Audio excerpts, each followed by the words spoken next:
Les États généraux de l'alimentation, au niveau des idées fortes, c'est principalement une réforme un peu nouvelle. C'est la première fois que, dans le cadre d'une impulsion d'un président de la République, on a une filière complète qui se réorganise, qui se concerte sur un thème qui est quand même un terme très important, qui est la répartition de la valeur au sein de cette chaîne et de la ferme France, avec d'un côté des producteurs, agriculteurs, des transformateurs, mais également des distributeurs, qui sont donc tous chargés de trouver un modèle économique nouveau pour l'agroalimentaire en France. Sur les États généraux de l'alimentation, ce qu'on peut constater, c'est qu'aujourd'hui, on a des déclarations d'intention de la part principalement des pouvoirs publics, sans pour autant avoir clairement un projet de texte établi.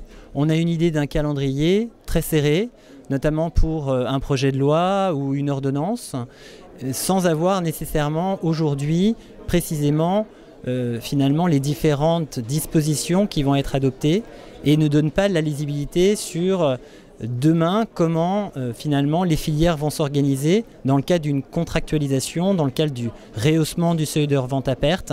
Le président de la République a donné une feuille de route aux opérateurs. Les opérateurs doivent s'organiser, préparer des plans de filière au sein des interprofessionnels.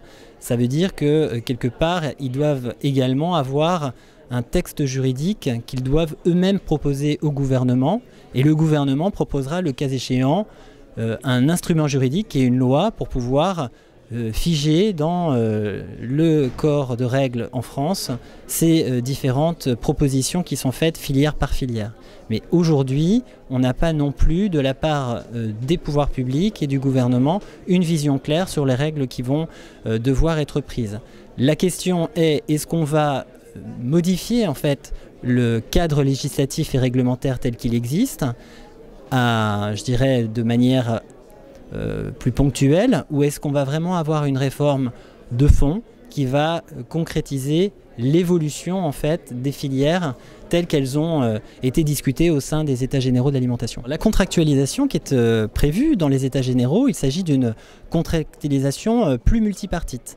C'est-à-dire que d'un côté, les producteurs, agriculteurs vont négocier avec les transformateurs et dans le même temps, les transformateurs vont négocier avec la distribution pour respecter effectivement l'ensemble des chaînons de cette ferme France. Cette contractualisation, elle existe déjà dans un certain nombre de textes, mais elle doit être rénovée. Elle est souvent annuelle, alors que les opérateurs, aujourd'hui, au terme des États généraux de l'alimentation, envisagent plutôt de faire une contractualisation pluriannuelle qui permettrait d'avoir une visibilité plus importante pour pouvoir faire des investissements, pour pouvoir transformer finalement leur modèle économique dans un modèle beaucoup plus rentable.